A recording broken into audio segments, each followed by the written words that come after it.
Quiero destacar que Oscar Budarabini es médico psiquiatra y es especialista también en geopolítica, se ha dedicado a geopolítica, es director o dirige el Observatorio de Terrorismo Comparado desde el año 2006 y es uno de los promotores de la venida a la Argentina del geopolítico, analista político internacional Terry Messian. Oscar, el proceso de desmalvinización es un proceso que se da ¿por qué? Porque los poderes quieren, porque... amigos los británicos, que son nuestros padres desde 1816 a la actualidad, tienen con la República Argentina, como corresponde a un imperio que hay que respetar, distintos tipos de políticas. La militar es una, la cultural es otra, la diplomática es otra y la política pura es otra.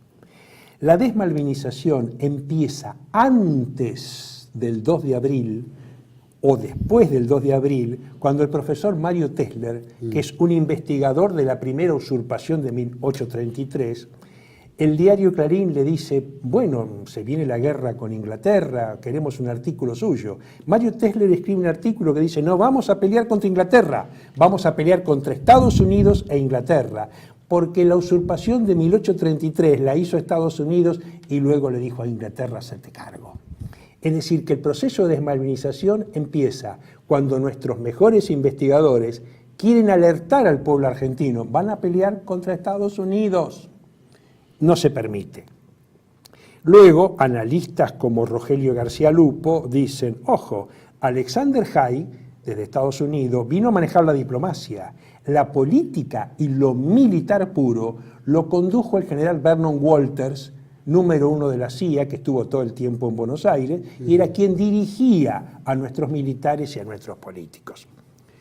Se habla de que nuestros medios de comunicación tuvieron un exitismo. Sí, el exitismo duró algunos días.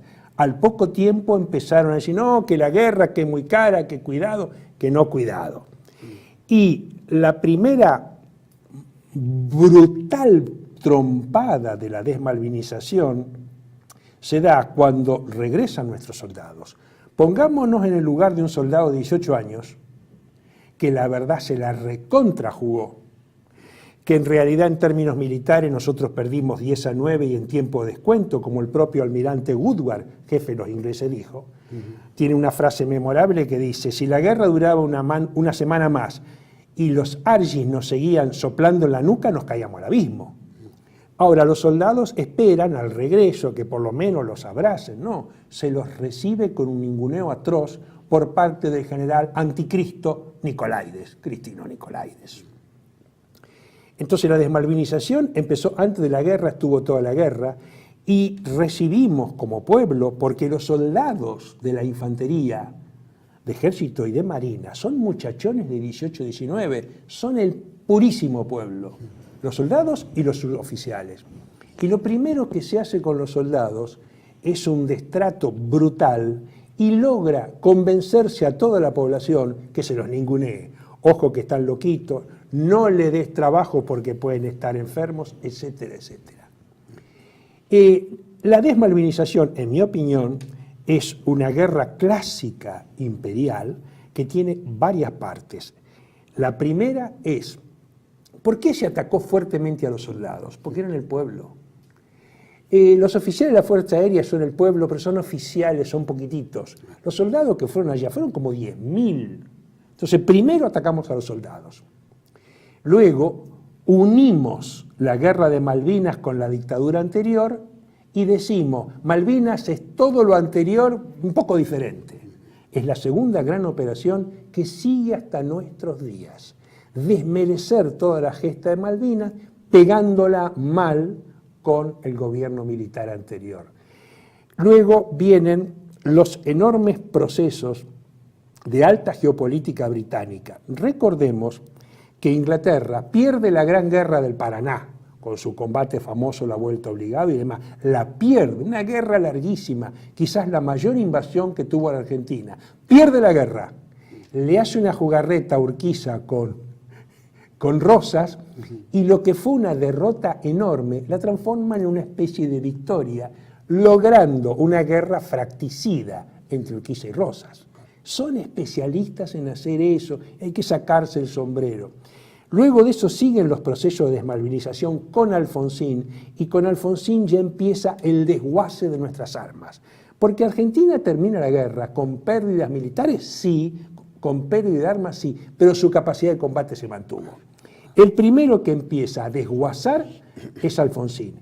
Y luego llegamos al cenit de la desmalvinización con Menem, y en 1989 se le ordena a Menem que firme un acuerdo de rendición incondicional, para que la gente lo tenga claro. La metáfora, Argentina perdió 10 a 9 en tiempo de descuento, ¿qué quiere decir? Que la guerra, Inglaterra y Estados Unidos la ganaron por un pelito. Entonces había que transformar una guerra 10 a 9 en una guerra 45 a 0. Y eso se logra con Menem. Menem firma acuerdos de rendición incondicional en donde el destrato, el despropósito y la depresión y la desmoralización a todo el pueblo argentino se transforma en política de Estado. Y a la vez se le ordena a Menem el desmantelamiento absoluto de todas las Fuerzas Armadas, y empiezan los pretextos. Sacamos la colimba porque hubo el caso Carrasco, volamos la fábrica militar de Río Tercero porque, no sé, alguien puso un fósforo. Pero empieza un desguace absoluto de nuestras Fuerzas Armadas. Y un amigo me preguntaba hace poco, che, pero la desmalvinización, ¿cómo es en cada gobierno? Mira, la desmalvinización tiene un sustrato, que son los Acuerdos de Madrid. Los prepara Alfonsín, los firma Menem y siguen hasta hoy. Ese es el sustrato absoluto de una rendición incondicional y de un sometimiento total. Es un sustrato. Los acuerdos no se discuten, no se les comunica a la población, no se hace nada. Por encima de este sustrato tenés juegos de artificio, un poquito más malvinizador, un poquito menos malvinizador. Pero la base argentina es la rendición incondicional, la entrega absoluta.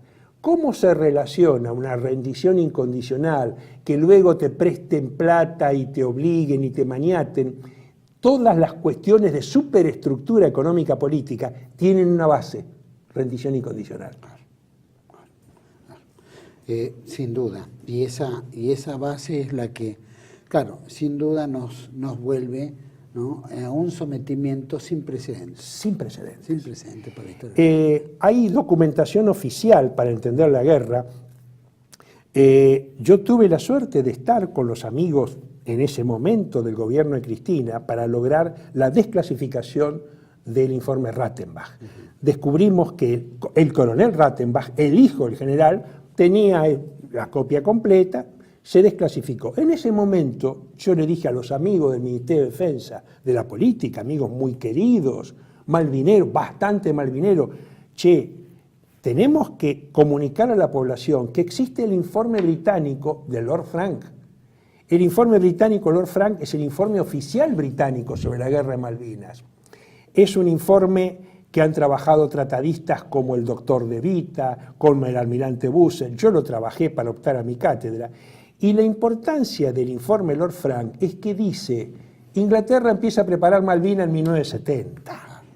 Ahora, lamentablemente, esto me duele decir, porque yo soy psiquiatra, no quiere decir que yo tenga sangre de horchata.